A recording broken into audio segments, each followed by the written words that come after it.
Hello guys, स्वागत है आपका हमारे चैनल आरटीए यानी कि राधे टीचिंग अड्डा पर। और दोस्तों, ये आज सुबह की खबर है और खबर ये है कि अब जो है जो उत्तर प्रदेश में वैकेंसियाँ आएंगी जितने भी, तो उनके लिए ये खबर है कि उनमें एक नई नीति के तहत खास क्या किया जा रहा है वही देखेंगे कि अब एक एजेंसी के भरोसे नहीं होगी कोई प्रतियोगी परीक्षा।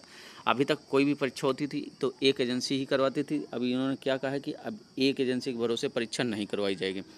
ठीक, उसके बाद इसमें और देखते हैं कि क्या है खास। तो उत्तर प्रदेश पेपर लीक होने लोग बचाने की बनी नीति, अलग अलग काम के लिए 4 एजेंसियों का चयन किया गया है।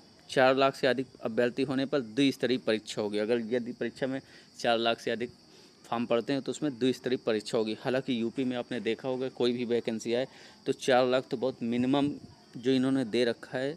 4 लाख बहुत मिनिमम है, क्योंकि उसमें जो है इतने फॉर्म पड़ जाते हैं यूपी में, काफ़ी समय से वैकेंसी ही नहीं तो उसमें फॉर्म ही इतने पड़ जाते हैं।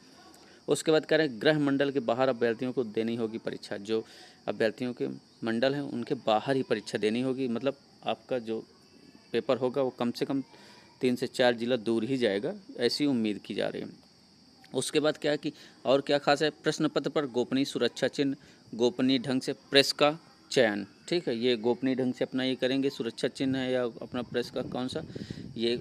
उसके बाद पेंटिंग एरिया और प्रेस के चारों ओर सीसीटीवी कैमरे लगे होंगे। ठीक है, अफवाह का तत्काल होगा खंडन। जो भी अफवाह उड़ेगी उसका तत्काल स्वरूप से क्या करेंगे ये लोग, खंडन करेंगे कि ऐसा नहीं है। उसके बाद क्या है कि जो ओएमआर होगी उसका सील खोलते समय 2 अभ्यर्थियों के हस्ताक्षर होंगे। अभी तक जैसे यूपी पीएससी या इसमें जो क्या होता था कि आपके सामने ही जो है ओएमआर सीटें खोली जाती थी।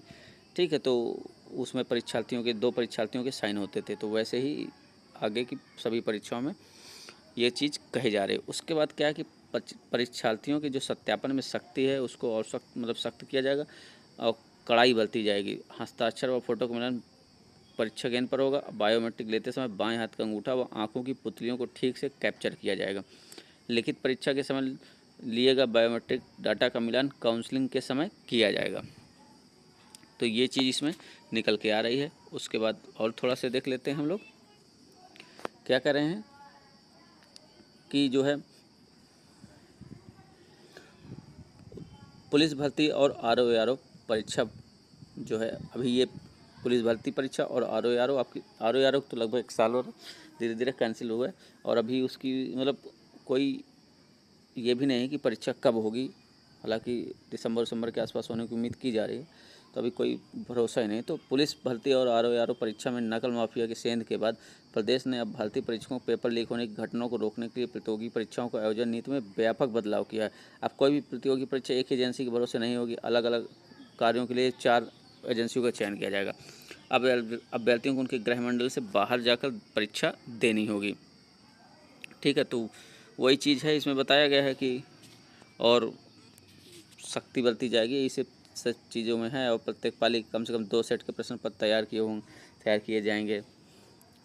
ये नई नई नीतियाँ हैं, नई नई चीज़ हैं। लेकिन एक चीज़ भाई जो है, पेपर लीक उत्तर प्रदेश में तो हावी है ही है। अब उत्तर प्रदेश के साथ साथ देश में भी हावी हो रही है। तो इन सब चीज़ों से निपटना बहुत ज़रूरी है, क्योंकि इसमें सबसे ज़्यादा नुकसान छात्र छात्राओं का ही होता है।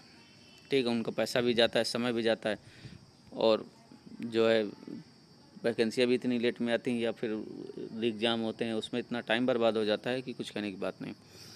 ठीक है, उसके बाद इसमें आगे देख लीजिए कि क्या इंपॉर्टेंट है, पढ़ लीजिएगा। ठीक है, पहली एजेंसी क्या है, प्रश्न पत्र तैयार कर छपवाएगी, उसे सभी जिलों में कोषागार में भेजेगी। दूसरी एजेंसी कोषागार से प्रश्न पत्रों को केंद्रों तक पहुँचाएगी। ठीक है, वह ओएमआर सीट चयन आयोग बोर्ड को देगी। तीसरी एजेंसी क्या करेगी, परीक्षा की सुरक्षा व्यवस्था जैसे सिक्योरिटी है, बायोमेट्रिक है, तलाशी है, सीसीटीवी है, कंट्रोल रूम आदि की स्थापना करेगी। चौथी एजेंसी ओएमआर सीट की साइनिंग आयोग फिर बोर्ड परिसर में ही कराकर परीक्षा का स्कोर चयन संस्था को उपलब्ध कराएगी। ठीक है, ये काम बांट दिए गए हैं। परीक्षा केंद्रों का चयन केवल 2 श्रेणियों में किया जाएगा। श्रेणी ए में राजकीय विद्यालय शामिल होंगे, श्रेणी बी में ऐसे वित्त पोषित शैक्षणिक संस्थाएं शामिल होंगी।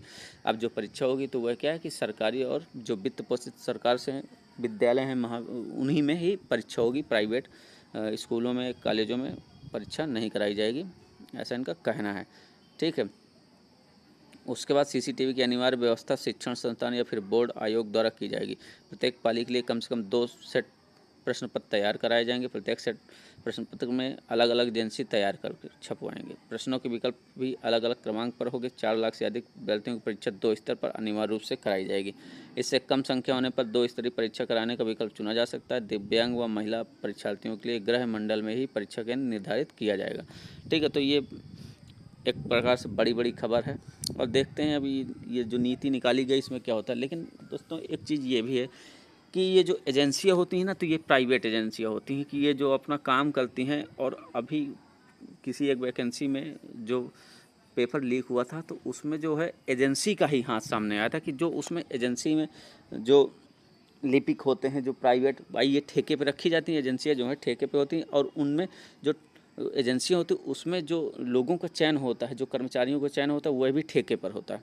तो ठेके का मतलब है कि वो प्राइवेट लोग हैं तो वो पेपर वहीं से आउट कर देते हैं। तो ये आपका पेपर आप चाहे जहाँ से पहुँचा रहे हैं, एजेंसियाँ अलग अलग या फिर अगर एजेंसियों के लोग ही पेपर आउट करने लगेंगे तो फिर कहाँ से बात बनेगी।